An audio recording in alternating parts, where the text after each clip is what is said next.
In the last video, we asked ourselves the question of whether or not the heat engine that I've drawn here is a good heat engine.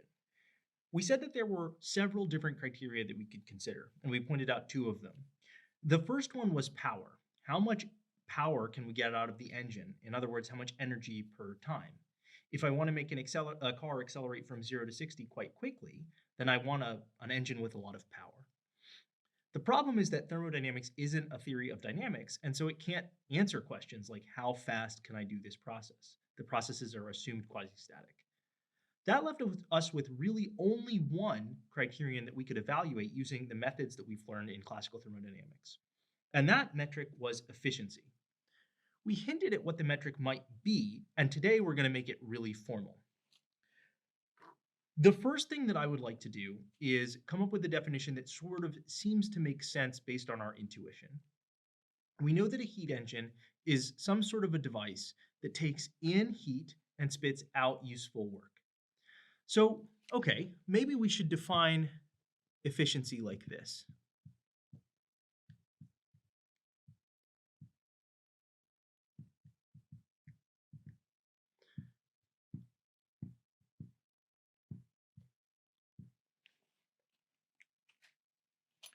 In other words, how much work can we get if we put in heat Q?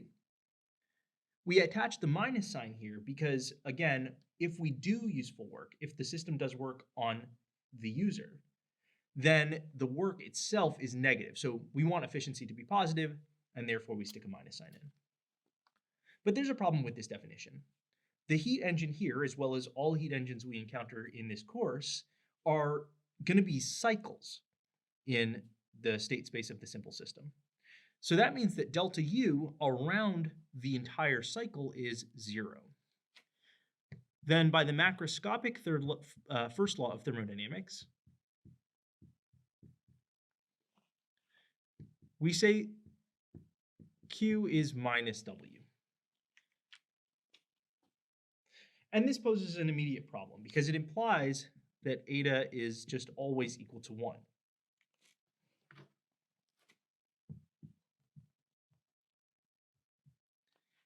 That wouldn't be a very useful metric of efficiency.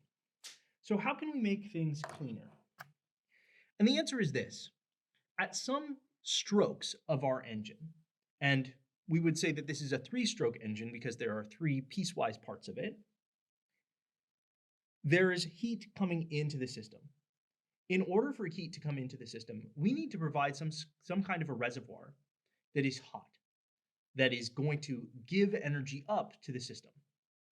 And so we care more about that than the strokes on which heat goes out of the system. And why is that? It's because we live on Earth, and Earth has an atmosphere. We're surrounded by air. And lots of these reactions would be also done in a medium like water. In these kinds of media, it's relatively easy to dump heat. So it's easy to get heat out of the system. And that's because air or water or whatever is able to conduct that heat. It's able to take the heat out of the system. So we have to provide heat in, but we don't necessarily have to worry as much about heat out. And that suggests a better definition.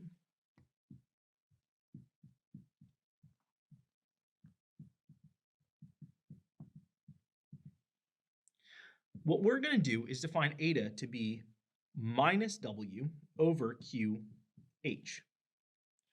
where QH is the sum of Q for all strokes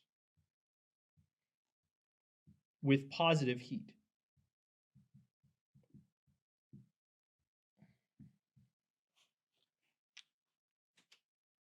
Excellent. So this gives us a much better idea of how we might want to do this. Now let's go ahead and do this for the system that we've described already.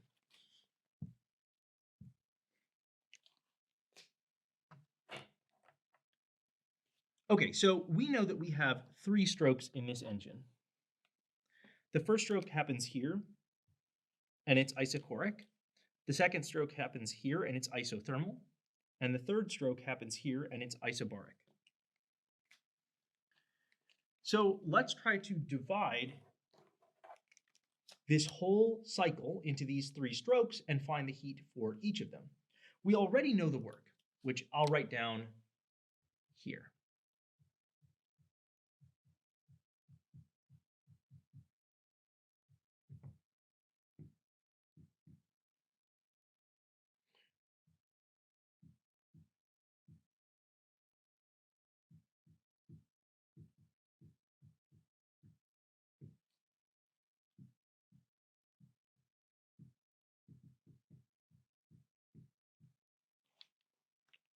Okay.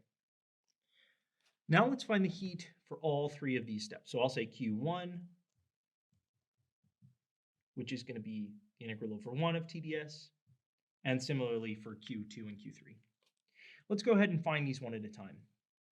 For each of these, we're going to need to use the correct coordinate system. And we'll just use the coordinate systems from the last one.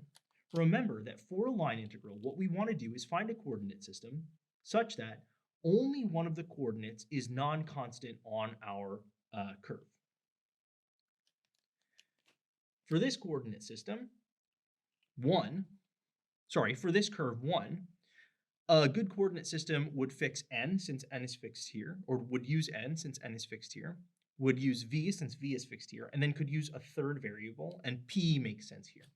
So we'll use p, v, n. Okay, let's do this one, and then we'll go through the others as well. So what we'll need to do is use our equation of state down here, the Sackur-Tetrode equation, in order to expand ds. But if we want to expand ds, then we're going to need to write s in terms of the coordinates p, v, and n. So how do we do that? Well, what we'll need to use is the equation that tells us that u is equal to 3/2 n kb t, which combined with the ideal gas law tells us that u is equal to 3/2 PV. Now let's use that to rewrite this.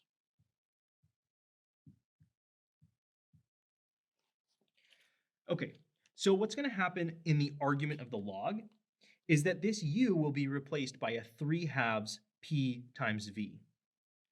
That v raised to the 3/2 power will combine with the v here to the first power, and we'll get v to the 5/2. We also have n to the 5/2. So when the dust settles, we'll have v over n to the 5/2.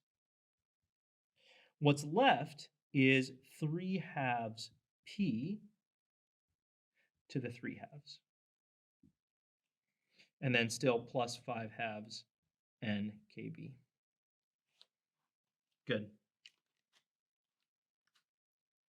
Okay, so now when we rewrite ds, we know that it's going to be equal to the partial of s with respect to p times dp plus the partial of s with respect to v times dv plus the partial of s with respect to n times dn. But we don't, in this case, care about what the partial of s with respect to v and with respect to n are, precisely because on this curve, anything times dn and anything times dv will give us 0. So let me write this out, but we'll know that for the dn part at the very least, we won't care. So let's do the p part first. We'll get nkb times the derivative of log. This log of a product becomes a sum of logs, and the part that it involves p is going to be 3/2 log of p. We take the derivative of that, we get 3/2 1 over p. When the dust settles, we find that ds is equal to 3/2 nkb times dp over p. Let's also do the dv part because we'll see it comes in useful later. Great. So for this part, we have a 5/2. It's the exact same calculation, but instead of the 3/2 attached to this p, we have a 5/2. So we get 5/2 nkb dv over v. And then plus whatever partial s partial n is times dn. Good. Now, over 1, the only part of this that will matter is the dp part. since that's the only thing that's non-constant. Moreover, we're going to have to re-express T as a function of PV and N. And we can do that with the ideal gas law. PV is equal to NKBT.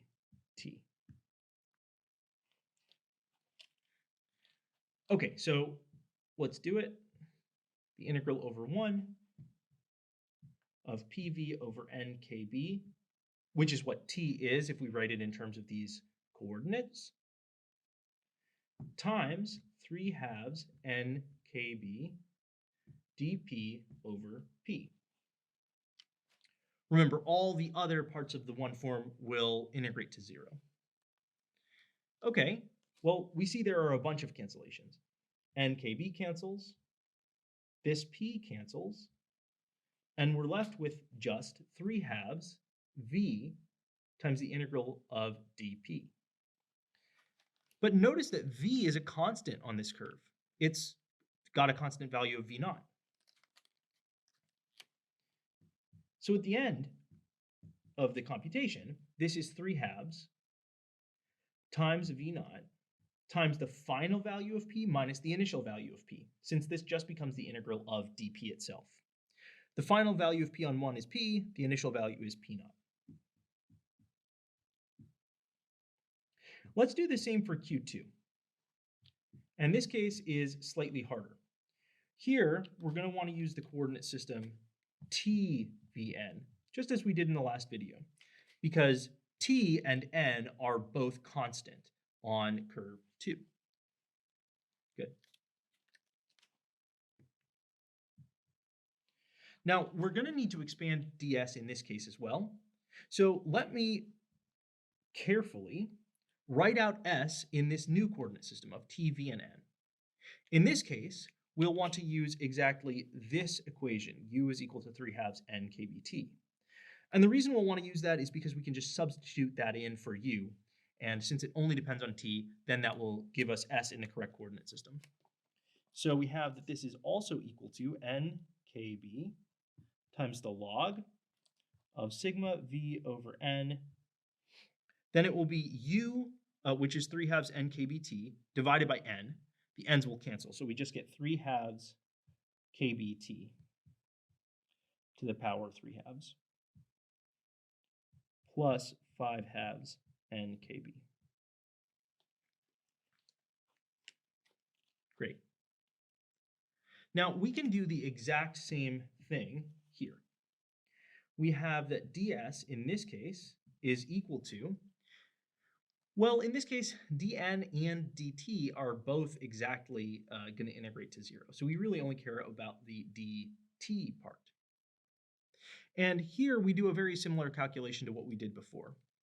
We have t raised to the 3/2, so that's pretty clearly going to give us 3/2 nkb dt over t plus, and then I'll just write it like this, dvs dv plus partial ns dn.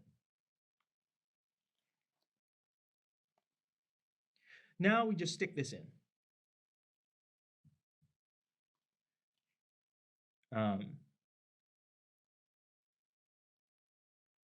Sorry. I screwed up here. So we actually care about v for this coordinate system. T is constant. So let me switch these around. T here and t here. Now we need to take the v derivative of s, and we see that v is raised to the first power. The only effect that that will have is that this 3/2 will go away, and we'll get dv over v.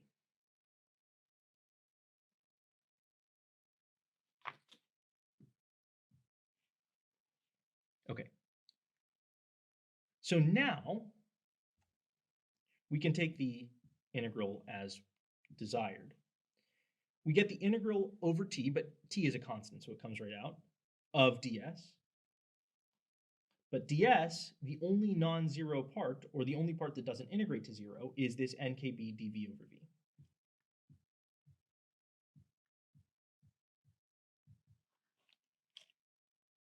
Okay, Now, that is going to be something that we can evaluate relatively easily. The NKB comes out because it too is constant, and then we're just integrating dv over v. Now we can treat that like an ordinary integral that you've done before. The antiderivative is log v, and then we need to take the difference of the two values at the endpoints.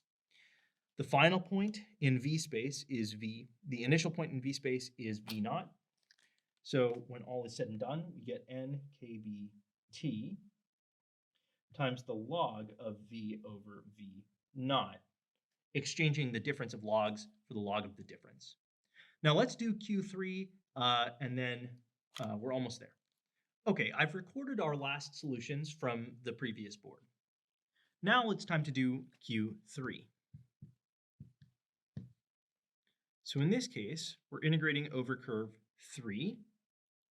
Again, we're worried about TDS. And it turns out that in this case, we can also use the coordinate system PVN,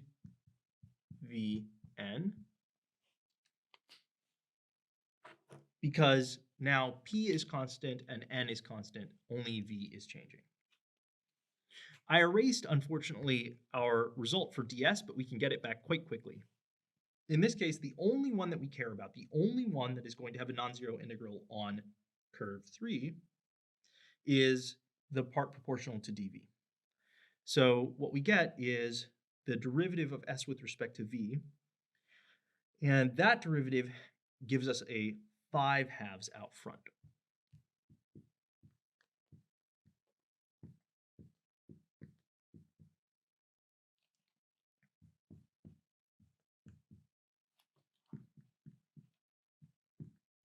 I'll let you fill in the blanks if you'd like. Okay, so now we have our work cut out for us. We need to replace T again using the ideal gas law. Oops.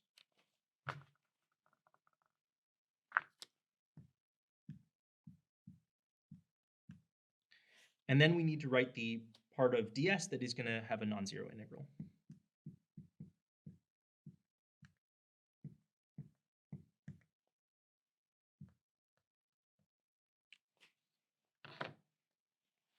Okay, a bunch of stuff cancels. So the NKB cancels here, here, the V cancels here and here.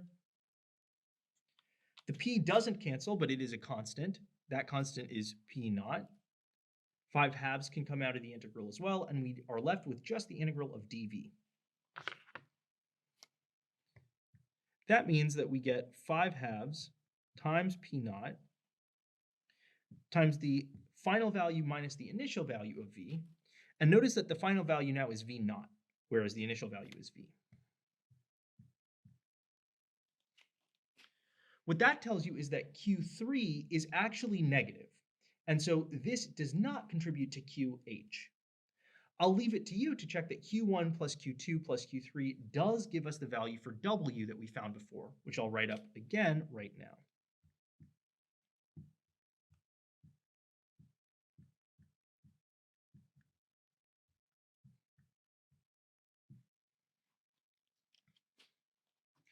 Okay, let's use the fact that Q3 is negative while Q1 and Q2 are positive to find QH.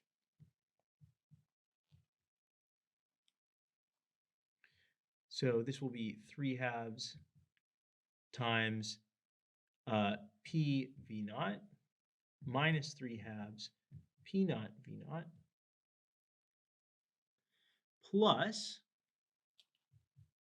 NKBT log of V over V naught. Now there's one quick substitution that makes sense. Because W only involved P naught and V, we'd like to get terms in terms of P naught and V here as well. Now notice that I've written here that because P naught V and PV naught both lie along this curve of constant T, and because in general PV is equal to NKBT, we have that P naught times V is equal to P times V naught. I'm going to use that to replace this with P naught times V. Awesome. I'm also going to use this second equality to replace this with P naught V. Great. Once I do that, I can pull out a P naught V, and I'm left with 1 minus V naught over V. And sorry, it should have been 3/2. Then plus log of V over V naught. Remembering that phi is equal to V over V naught, that implies that QH is equal to P naught V 3/2 minus 3/2 phi inverse plus log of phi. And at long last, we're finally able to give a value for our efficiency. So eta is going to be equal to minus W over QH. Okay, minus W means flip all the signs here. Notice that P naught and V cancel the P naught and V here. And at the end of the day, we get log of phi minus 1 plus phi inverse over log of phi minus 3/2 plus 3/2 phi inverse. Okay, so the final question, is this good? Well, of course it depends. I mean, it clearly depends on the value of phi. So what is a reasonable value of phi? Phi is the amount that the volume changes from the most compressed state to the most extended state. And there's no really good answer to this question, but for lots of kind of reasonable systems, you might think of phi as being in this sort of 10 region. So I'll put a curve of what this eta function of phi looks like as a function of phi. And you can take a look at its value at 10.